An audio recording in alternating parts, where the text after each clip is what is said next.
দাদা এত সকাল সকাল এখানে কি? চা খেতে দাঁড়িয়েছিলাম, চা খাওয়া হয়ে গেছে। আমরা যাচ্ছি নতুন মায়ের গানে শুটিং করতে। আজকে আমরা যাব হচ্ছে বাগনান কালীবাড়ি। আমরা বাগনান কলেজে অনুষ্ঠান করতে গিয়ে বাগনান কলেজের কাছেই কালীমায়ের মন্দির, 500 বছরের পুরনো কালীমায়ের মন্দির ছিল, যেখানে আমি কথা দিয়েছিলাম যে একটি গানের শুটিং করব, এবং আমাদের প্রায় 1 সপ্তাহ ঘুরেছে সবে। তার মধ্যেই আমরা সেখানে যাচ্ছি মায়ের গানে শুটিং করতে। সো ব্লগটা দেখতে থাকো।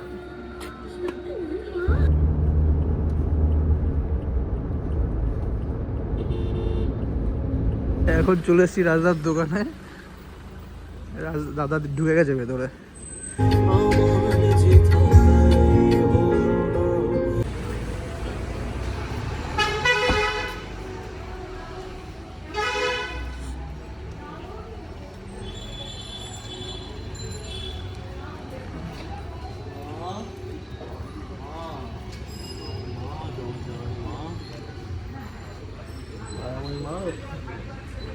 সো আমরা শ্রী শ্রী মহাকালী মন্দির,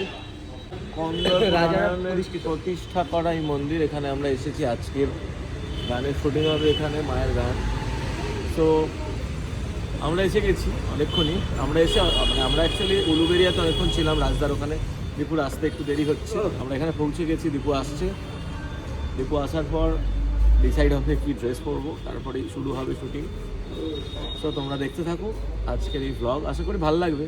মায়ের গানের শুটিং অনেকদিন দেখানো হয় না তোমাদের ব্লগে, এবং 1 সপ্তাহ সবচেয়ে বড় কথা এতটা ভালো লাগছে, মানে 1 সপ্তাহ আগে এখানে বাগনান কলেজে কেডি শো করতে এসেছিল। যাওয়ার সময় মায়ের দর্শনে, মানে দর্শন করে, যেখানেই যায় কেডি শো করতে মায়ের মন্দির পড়লে মাকে দর্শন করে। মানে এখান থেকেও মন্দির কমিটি থেকে বলা হলো যে মাকে নিয়ে একটা গান করো, আর এখানে অনেকেই কমেন্ট করতো, মানে আমাদের খালোর কালীবাড়িকে নিয়ে একটা গান করো।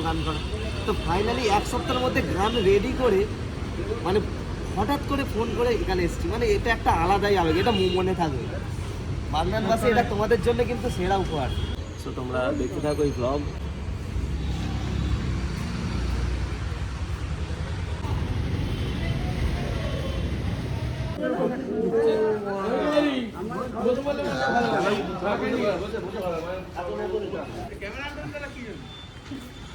সবার ক্যাপ্টেন বাগনানে মোটামুটি সবাই ক্যাপ্টেন বললে এক কথা।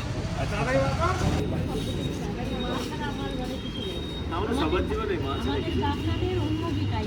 হ্যাঁ শুনেছি মায়ের কথা, মায়ের কথা শুনলাম আগে থেকে। ওই জন্যই তো 1 থেকে 1.5 সপ্তাহের মধ্যে মায়ের কাছে ছুটি ছিল। মায়ের তো জেনে নিয়ে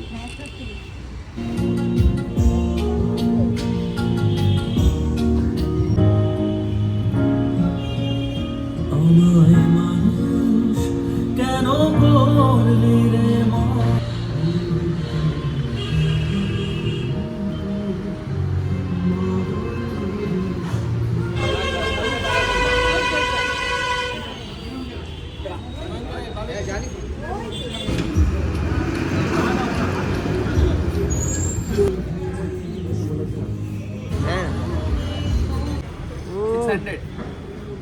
আজকে নতুন দীপুর নতুন ক্যামেরা, নতুন লাইট সেট আপ, নতুন বছর বছরে এটা দিয়ে কি শুট আগে হয়েছে তো? এসছে অনেকদিন পর। আর আমরা এসেছিলাম, আমরা রাজদার ওখানে ঢুকেছি অন্ধকার থাকতে, ওখানে প্রায় 1 ঘন্টা।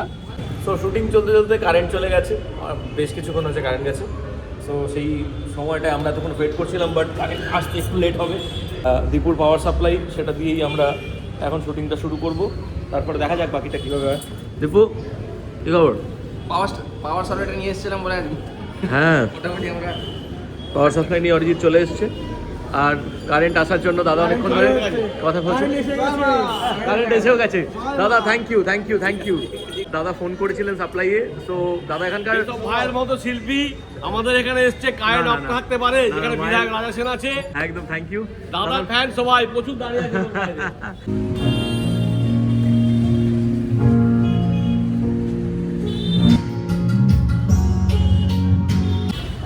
অ্যাকশন।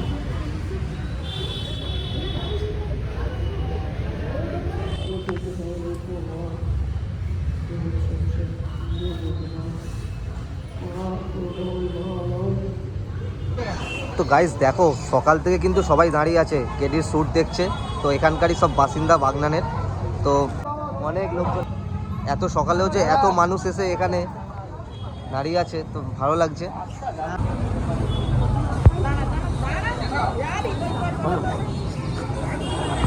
তো দেখো এখানে সবাই মিলে ভালোবাসার মানুষরা এসছে, সকাল থেকে বসে আছে সবাই এটির সঙ্গে ছবি তুলবে বলে। সো শ্যুটের জন্য সবাই মোটামুটি দাঁড়িয়েছিল। তো এরাও খুব খুশি, বাগনানবাসী অনেকেই এসছেন যারা বলছে। তো দেখো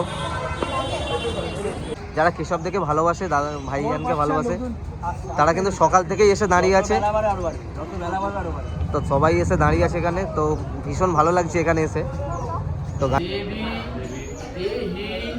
নমস্তে নম অন্ধং কুষ্ঠং চ দারিদ্র্যং রোগং শোকং চ বন্ধু স্বজনং। কোথায় নিয়ে যাচ্ছে রাজদা? আর ও রাজদা কোথায় নিয়ে যাচ্ছে? কোথায় জায়গা হচ্ছে এই তো এখানে গঙ্গার ধারটা পুরো এই জায়গাটা।